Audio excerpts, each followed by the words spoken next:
जय Shri Ram divine souls, जय बाबा नीम करोली महाराज की। देखो, आप अपने पर्सन से चाहे कितने भी दूर हो, अभी कितना भी कनेक्शन फील नहीं कर रहे हो, फिजिकल कनेक्शन, कितना भी सेपरेशन है, नो कांटेक्ट सिचुएशन है, नो कांटेक्ट जोन है, मतलब जो भी चीज है, अभी दूरियां जिस तरह से भी हैं, ठीक है, वो दूरियों पे पहली बात भरोसा मत करो। ठीक है, उस चीज पे बिल्कुल भी भरोसा मत करना कि यार मैं अपने पर्सन से बहुत दूर हूं, पता नहीं मिलेगा कि नहीं मिलेगा, पता नहीं मेरे जीवन में मेरी शादी होगी उससे कि नहीं होगी, प्यार मिलेगा मेरा कि नहीं मिलेगा। मतलब कोई भी पर्सन है जिसको आप चाहते हो, जिनसे आपका प्यार है, अट्रैक्शन है, ठीक है, जिनके साथ आप अपने जीवन को व्यतीत करना चाहते हो, बट अभी उसमें समय लग रहा है। अब देखो यार, दूरी है इसका मतलब ये नहीं है कि कोई चीज मिलेगी ही नहीं, बस यार वो हमारे एक्सपेक्टेशंस को मीट नहीं कर रहा है इस समय पे। अब सारा जो एक सोल की जो परीक्षा है कह सकते हो, या सोल की आत्मा की जो एक सीख है, वो यही है, इसी डीले वाले मोमेंट पे होता है। अब यार वो डीले में हमारा कर्मा भी टूट जाता है, ठीक है, उससे हमारा कार्मिक पैटर्न भी ब्रेक होता है, और जो हमारे अंदर दबी हुई भावनाएं जो भी होती है, छोटी छोटी सब चीजें बाहर आ रही होती है उस डीले वाले मोमेंट में। ठीक है, हम लोग यार इस वाली चीज को नहीं देखते हैं, लेकिन वो दूरी को फील करते हैं। जब हम दूरी को, जैसे क्या होता है, 80% हमारा जो ध्यान होता है वो दूरी पे होता है, और 20% बस हमारे जीवन पे होता है। जिस समय वो 80% का जीवन ध्यान हमारे जीवन पे हो जाने लगेगा और 20% दूरी पे जाने लगेगा, उस मोमेंट सारी चीजें बदल जाती हैं। उसके भी पीछे प्रारब्ध है, उसके भी पीछे कर्मा है, ठीक है। और देखो, ह्यूमन बॉडी जब तक उस क्वांटम जंप नहीं लेगी, जब तक वो अपने इस कार्मिक बंधन से मुक्त नहीं होती है। अब वो कार्मिक बंधन कुछ भी होता है हमारे जीवन का, खुद के साथ होता है, ठीक है, लोगों के साथ होता है, कोई सिचुएशन के साथ होती है, जॉब के साथ होता है, करियर के साथ होता है, कुछ भी हो सकता है यार, हमारे मेंटल कंडीशनिंग के साथ भी होता है, ठीक है। बट वो धीरे धीरे अपना समय लेके ही काम करेगा, क्योंकि समय के साथ जब वो एक्सपीरियंस में आएगा ना, समय जितना लेता है, एक आत्मा जितनी समय लेती है गहराई में उतरने में, उतना ही वो जब गहरा उतरेगी तब दोबारा वो पीछे लौट के नहीं आती है, फिर वो एक्सपीरियंस इतनी गहराई में उतरती है। समझ रहे हो आप? इसीलिए जो दूरी अभी फील कर रहे हो, जो भी आपके पर्सन से अभी मिलन नहीं हो रहा है, चिंता मत करो, घबराओ मत। सारी चीजें आपकी फेवर में ही हो रही हैं, बस वो हमें दिखाई नहीं दे रही हैं। सब कुछ हो रहा होता है। जब तक हमारे अंदर एक होप है ना, तब तक समझ लो कि सारी चीजें अभी जिंदा हैं, ठीक है। तो उस होप पे भरोसा रखो, अंदर अपने प्रभु पे भरोसा रखो, ठीक है, बाबा पे भरोसा रखो, अपने गुरुजन पे भरोसा रखो, जिनको भी मानते हो अपने इष्ट देव पे भरोसा रखो। क्योंकि यार वो भरोसे की बात नहीं है, वो भरोसे से भी बहुत गहरी बात हो रही है वहां पे, ठीक है। वो मिलन कोई ऐसा वैसा मिलन नहीं है कि मिल गए, जी लिया जिंदगी, बस खत्म, मर गए, चले गए, नहीं।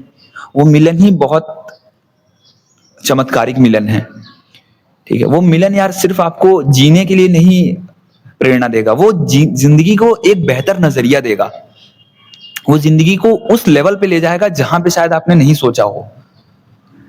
इसीलिए बहुत समय लग रहा है। और जब समय लगता है तो हम बेचैन होते हैं, तकलीफें हमारी बढ़ती हैं, हमारे घर के लोग हमें प्रेशर देते हैं कि कब शादी करोगे, कब ये करोगे, कब इस सिचुएशन से निकलोगे। बट यार उस समय पे किसी के हाथ में नहीं है वो सिचुएशन, वो जीवन जो वो फेज चल रहा है वो किसी के हाथ में नहीं है। चाहे घर वाले आके आपको मार भी देना तो भी वो सिचुएशन हाथ में नहीं है, ठीक है। इसके बजाय है कि जो भी हो रहा है, जैसे हो रहा है होने दो, ट्रिगर मिल रहा है कोई नहीं, वो भी ज्यादा समय तक नहीं, वो ट्रिगर भी मिल रहा है, वो आपके अंदर की कमियों को ही निकाल रहा है। बट ट्रिगर भी वहीं तक अलाउ करे जहां तक कि आपको लगे कि यार ठीक है। अब उसके बाद कह दो कि भैया मेरे हाथ में कुछ नहीं है, बस ठीक है, जो जैसा चल रहा है चलने दो, अभी समय, अगर अभी समय ऐसा है तो अभी कुछ कर नहीं सकते हैं, ठीक है। किसी के हिसाब से जिंदगी नहीं चलती ना। हमें लगता है कि यार हमारे माँ बाप ने हमें पैदा कर दिया तो वो जीवन चला देंगे, बट एक सिचुएशन ऐसा आता है जिसमें वो लोग भी हार जाते हैं। फिर समझ में आता है कि नहीं भाई, सब सब कुछ ना माँ बाप के हिसाब से चलेगा, ना हमारे हिसाब से चलेगा, ना समाज के हिसाब से चलेगा, ठीक है। जीवन में हर एक का जीवन अलग है, हर एक जीवन अपना अलग अलग लेकर आया है, वो उसका समय ही तय करेगा, उसका जीवन, उसके प्रारब्ध तय करते हैं। और उससे भी बड़ी चीज है कि जब प्रभु उसके जीवन में एंट्री ले लेते हैं, प्रभु के जब हाथ में चला जाता है, तब सबके हाथ से निकल गया, फिर कोई कंट्रोल नहीं कर पाएगा। और जो लोग भी बहुत परेशान हैं, बहुत परेशान हो चुके हैं कि भैया अब लग रहा है दूरी हो ही जाएगी, परेशानी खत्म नहीं हो रही है, बस खत्म नहीं हो रही है, इतना लड़ाई आपने लड़ा है इतने तक आपकी परेशानी खत्म हो चुकी है, तो ये तो बहुत छोटी परेशानी है। ये तो बस एक इंतजार की घड़ी है, पता नहीं कब बदल जाए, समय कब करवट बदल ले।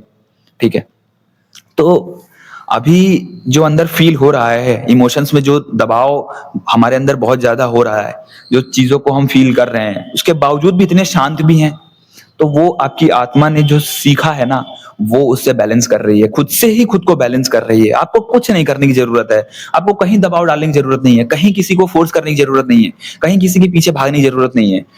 वो आत्मा इतनी लेवल पे तैयार हो चुकी है कि खुद को ही बैलेंस कर रही है, खुद को ही वो संभाल रही है। उसको जरूरत ही नहीं है कि कोई पर्सन आके संभालेगा, कोई और आके संभालेगा, नहीं, खुद को ही बैलेंस कर रही है।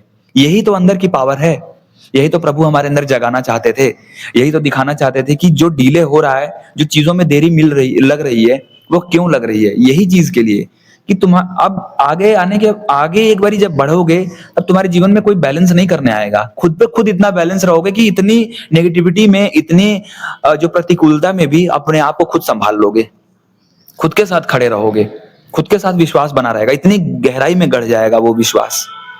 ठीक है, तो बस यार नाम जब जहां तक कर सकते हो ना, और जितना कर सकते हो उतना करा करो। हर दिन का अपना टारगेट बना लो कि नाम जप जो है, अब यार देखो, टारगेट बनाओगे तो फिर लिमिटेड हो जाओगे, बट मेरा एक्सपीरियंस क्या कहता है कि आप ना, जिस मोमेंट आपका दिमाग, आपकी सांसें वो नाम से जुड़ जाए, उस मोमेंट आप नाम लो, उस मोमेंट आप नाम लेना शुरू करो। चल रहे हो, नाम लेते रहो, दिमाग आपका कटेगा। ठीक है, बैठे हो, नाम जपो। ठीक है, सोने जा रहे हो, नाम जपो। और सुबह का जो मैंने समय बोला है कि 10 मिनट के लिए दिया जला के मंदिर में, अपने मंदिर के सामने बैठो, 10 मिनट प्रॉपर वहां नाम जप करो, वहां मंत्र चैंटिंग करो। ठीक है, और अपने कर्मा को रिफाइन करते रहो, देखो कि आप क्या गलत कर रहे हो, क्या गलत सोच रहे हो।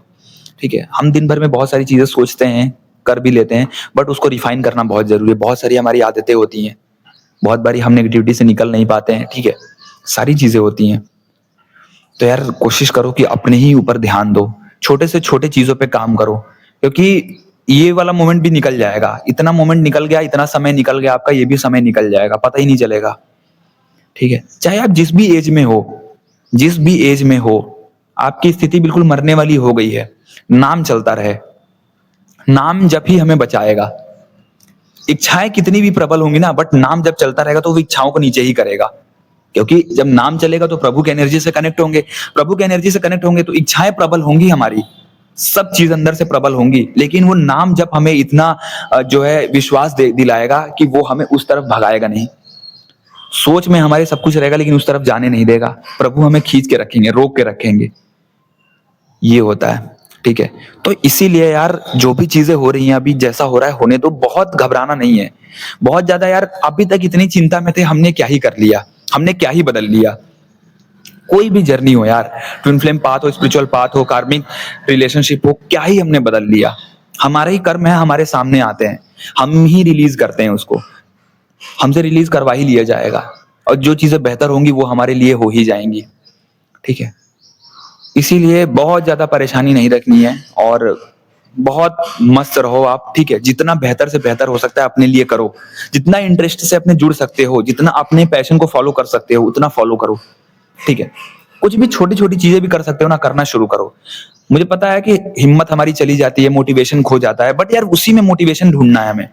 कुछ ऐसा ढूंढना है जिससे हमारा अंदर का बचपना जिंदा रहे, वो खुश रहे, वो हंसे खेले। जो सीखना चाहते हो वो सीख लो, जो करना चाहते हो कर लो। कहीं घूमना चाहते हो, बहुत दूर नहीं जा पा रहे हो, पास में घूमना शुरू कर दो। आपके बच्चे हैं, अपने बच्चों पे, अपने बच्चों को बेहतर संस्कार देने शुरू करो, अपने बच्चों को भक्ति से रिलेटेड ज्ञान देना शुरू करो। ठीक है, उन आदतों को, उन चीजों को उनको बताओ जो आपने बचपन में गलती करी थी, और जिसको आपको लगता है कि यार मुझे कोई बता देता तो मैं सीख लेता, वो चीजें अपने बच्चों को दिखाना शुरू करो, सिखाना शुरू करो। ठीक है, टीवी चल रही है घर में, तो टीवी में यार अच्छे अच्छे सत्संग लगाओ, पॉजिटिव चीजों को लगाओ। ठीक है, फोन में अच्छी चीजें अपने बच्चों को दिखाओ, अपने घर में फोन में अच्छी चीजों को चलाओ। ठीक है, टीवी में अच्छी चीजें चला के छोड़ दो। देखो वैसे भी न्यूज वगैरह इतनी नेगेटिव है यार, आजकल न्यूज वगैरह मत देखो यार, कुछ है नहीं, सिर्फ दुनिया भर की बातें चल रही हैं। आज कुछ और बात होगी, कल कुछ और बात रख देंगे। ठीक है, उसमें हमारा दिमाग बहुत उलझ जाता है। पॉलिटिकल सिस्टम बहुत दूर रहो यार, पॉलिटिक्स समझ नहीं आ रही आज की, सिर्फ धर्म पे बात हो रही है, जातिवाद पे बात हो रही है। ठीक है, एजुकेशन का कोई दूर दूर तक वो लेना देना नहीं है। ठीक है, मेडिकल पे कोई दूर दूर तक लेना नहीं है, तो यार आप ना अपने बच्चों के अंदर इस चीज को डालना शुरू करो कि कैसे एजुकेशन पे काम किया जा सकता है आने वाले समय में, कैसे हॉस्पिटल से यार देखो पता है क्या, बहुत बेसिक बेसिक चेंजेस हैं जो यार नहीं हो रही हैं, बट शायद हम लोग कहीं ना कहीं वो स्टेप इन करके कर सकते हैं। हम लोग एक दूसरे पे डिपेंड हो जाते हैं, बट वो हमारे अंदर से ही बदलाव आएगा। ठीक है, तो यार मतलब कुछ भी ऐसा पॉजिटिव माहौल बनाओ, सिर्फ यार एक ही चीज पे डिपेंड मत रहो, माहौल को पॉजिटिव बनाओ, माहौल को पॉजिटिव रखो, अपने अंदर पॉजिटिव रखो चीजों को, अपने पर्सपेक्टिव को थोड़ा सा ब्रॉड करो। ठीक है, तब जाके वो नैरो माइंडेड से आप निकलोगे, तब वो पर्सपेक्टिव सिर्फ परिवार समाज इस पे नहीं शिफ्ट रहेगा, आपकी पूरा देखने का नजरिया बदल जाएगा। जय श्री राम, जय बाबा नीम करोली महाराज की।